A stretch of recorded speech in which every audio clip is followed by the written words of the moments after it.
Jean chapitre 1er verset 45. Philippe rencontra Nathanaël et lui dit « Nous avons trouvé celui de qui Moïse a écrit dans la loi et dont les prophètes ont parlé, Jésus de Nazareth, fils de Joseph. » Nathanaël lui dit « Peut-il venir de Nazareth quelque chose de bon ?» Philippe lui répondit « Viens et vois. » Philippe a été appelé par Jésus juste avant et puis, à son tour, il partage avec Nathanaël la bonne nouvelle. Celui de qui Moïse a écrit dans la loi et dont les prophètes ont parlé. Jésus représente en effet l'accomplissement des paroles de l'Ancien Testament. Moïse a annoncé plusieurs fois dans la Genèse. Il a parlé par exemple de la postérité de la femme, il a parlé du Messie, du Philo qui devait venir. Dans le Deutéronome, il parle d'un prophète dont les paroles de Dieu seraient dans la bouche. Et parmi les prophètes, de nombreuses prophéties se trouvent en Ésaïe, Jérémie, Daniel, Michée, Zacharie, et ici l'espace ne permettrait pas de les citer, mais il y en a beaucoup. Et Jésus lui-même est annoncé dans Jean chapitre 1 verset 17 comme supérieur, puisque la loi est venue par Moïse, mais la grâce et la vérité par Jésus-Christ. Nathanaël va avoir une réponse de surprise en disant « Peut-il venir quelque chose de bon de Nazareth ?» Nazareth et la Galilée étaient peut-être en faible considération, et Nathanaël devait s'étonner de ce qu'un village voisin du sien ait une telle destinée.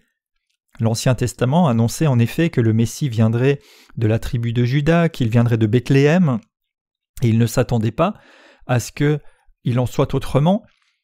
Et Jésus est dit de Nazareth parce qu'il y a passé du temps, bien qu'il soit effectivement né à Bethléem, il avait été prophétisé qu'il serait appelé Nazaréen.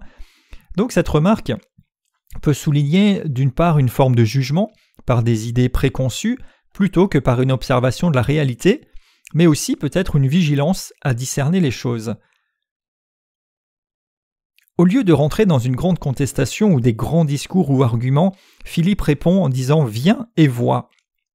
Qu'il vienne voir par lui-même, et cela fait écho aussi aux paroles de Jésus qu'il avait adressées aux 2 premiers disciples « Venez et voyez ».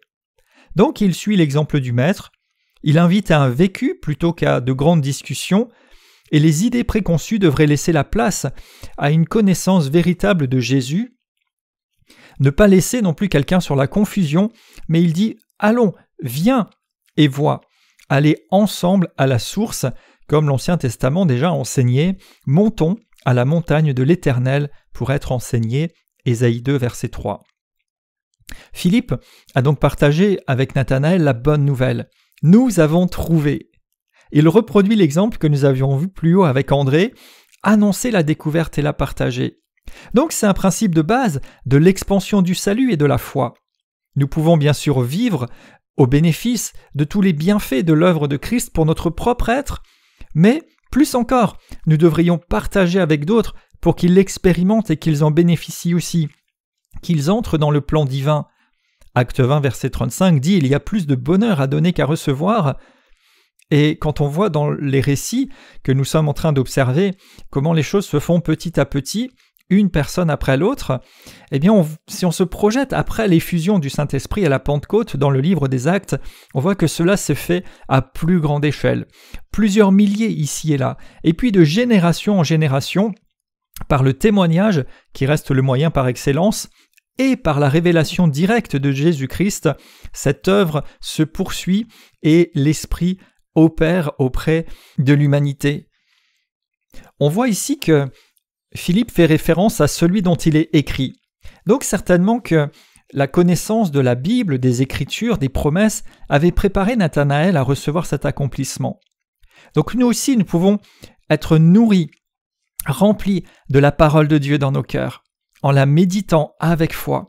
Cela nous donne une meilleure connaissance et compréhension du Seigneur, et il est dit aussi dans Romains 10, 17 que la foi vient de ce qu'on entend de la parole de Christ. Donc ça nous prépare à recevoir les accomplissements. Nathanaël s'est questionné sur l'origine de ce qu'on lui a annoncé. Peut-il venir quelque chose de bon ? Et bien sûr, quelque part, c'est important d'avoir une forme de vigilance, de discerner les choses. D'autant plus en ces temps d'apostasie dans lesquels nous vivons, ces temps de la fin, ne pas juste prendre les choses pour argent comptant comme ça, mais vérifier. Vérifier la conformité aux Écritures, recevoir l'approbation de l'Esprit Saint pour discerner. D'ailleurs, Paul dit aux Corinthiens d'examiner toutes choses, et au sujet du retour de Jésus aussi, cette précision est donnée.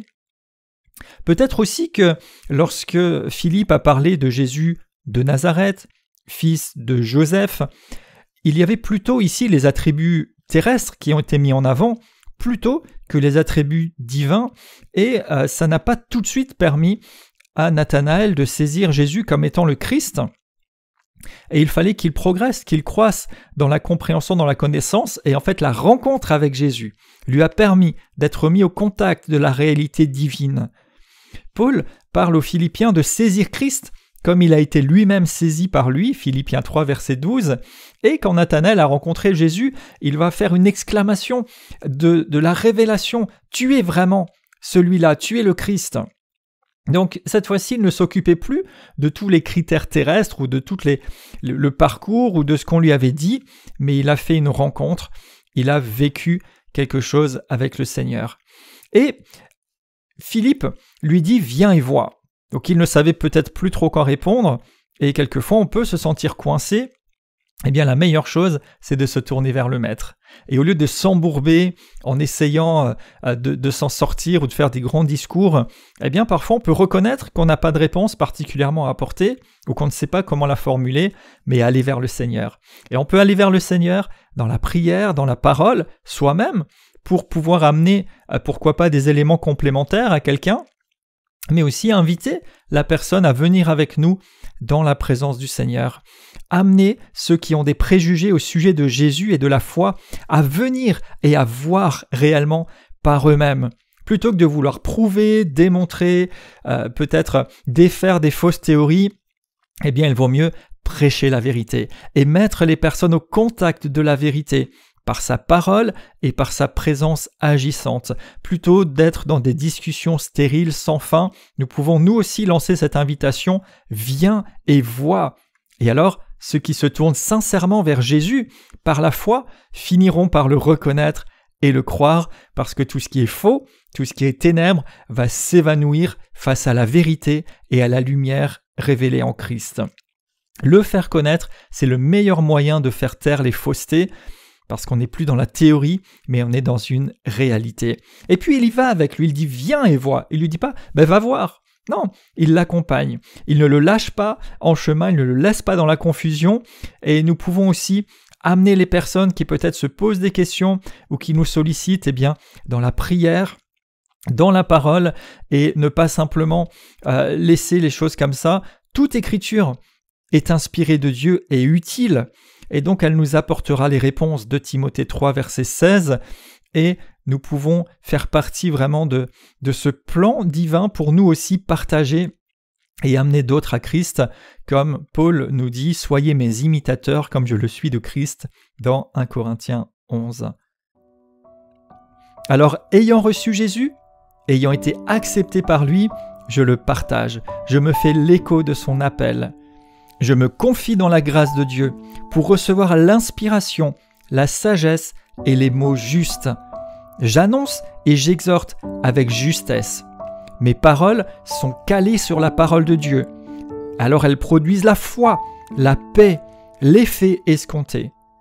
La confusion qui peut exister est vaincue par la lumière de la connaissance de Christ. Alors dans la vérité et dans la simplicité, je suis un relais de confiance pour accompagner, orienter vers Christ, me faisant l'écho du « Viens et vois » qui met sur le chemin de la révélation. J'annonce fidèlement, j'accompagne ce que le Seigneur met sur mon chemin et me confie, et je les amène par-dessus tout à son contact à lui. Ma part, c'est la mise en contact, et sa présence, sa rencontre va créer la révélation et la réponse favorable.